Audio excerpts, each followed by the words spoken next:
Welcome back to Teach English Now. So far, we have discussed how learning a language can be a delicious experience, but that teachers can hurt that experience without proper technique. In the next few videos, we will consider several techniques to break down information and make meaning clear so that your students will ultimately progress. Please understand, if you can't make information simple and understood, there is no way that students will be able to learn. Now, let's talk about good teacher technique in general. I am sure that if we gave you a minute, you could think of great teachers you have had who used all kinds of techniques to communicate information clearly.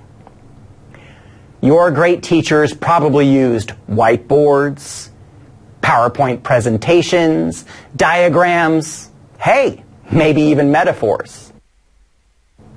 All of these, when done well, can help foster communication and make meaning clear.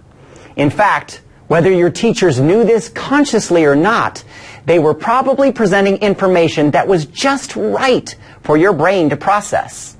They were teaching within a zone that was not too hard and not too easy. As Lev Vygotsky, a Russian psychologist, explains, teachers should be aware of 3 different learner zones. 1, what the learner can already do. 2, what the learner cannot do. And 3, what the learner can do with guidance from the teacher.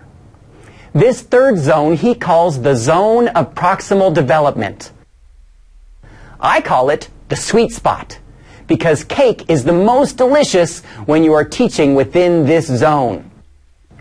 Stephen Krashen, an ESL theorist, has a similar theory called the input hypothesis.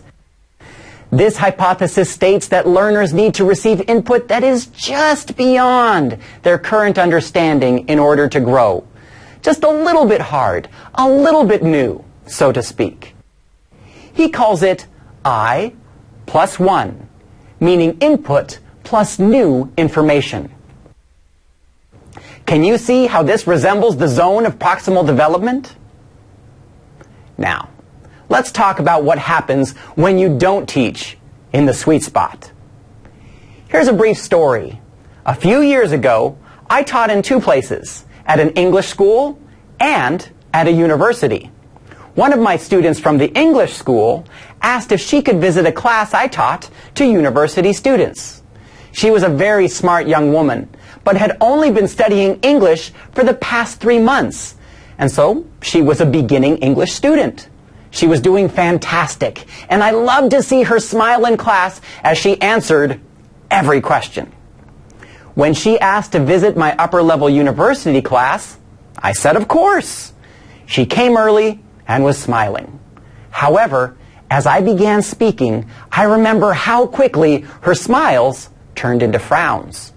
She told me afterwards, when you are teaching in my class, I understand everything you are saying, but in your university class, I felt like you were speaking a different language. For this visiting student, I was speaking too fast and using language too complex for her to understand. Krashen calls this I plus 10, indicating the input, at least for now, is out of the student's range of understanding.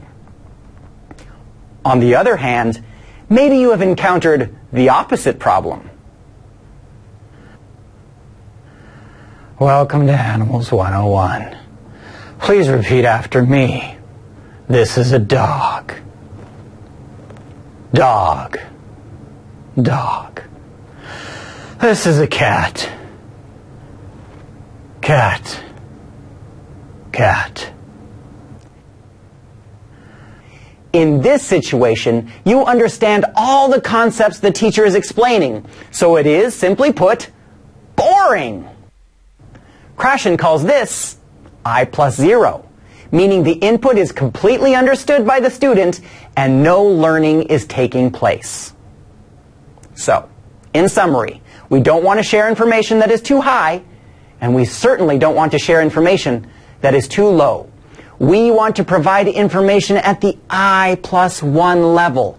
Just new enough that it is challenging, but not so hard that it is overwhelming.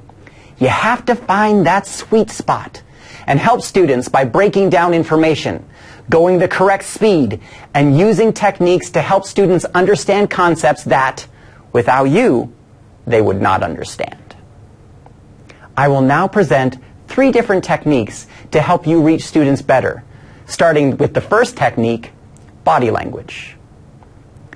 This technique could be what students in the Ambati and Rosenthal study were noticing when they were observing teachers.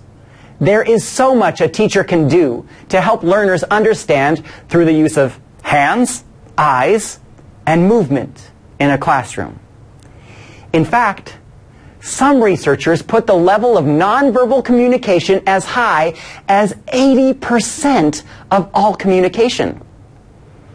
Albert Mehrabian is noted for finding a 7, 38, 55% rule, supposedly denoting how much communication is conferred by words, tone, and body language. And did you know that in the language classroom, a teacher who turns his or her back from the students while talking is 3 times more likely to be misunderstood than a teacher who faces the students?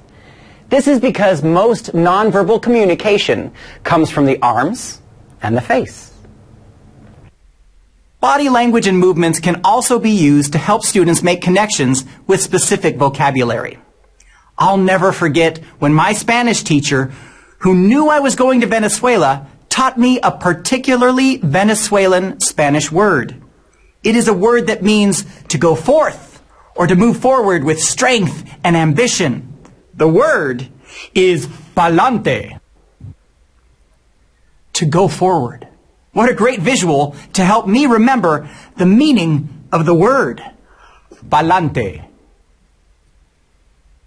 While body language is a simple technique to understand, please take a minute to recognize that body language is an essential, integral, and necessary part of your teaching.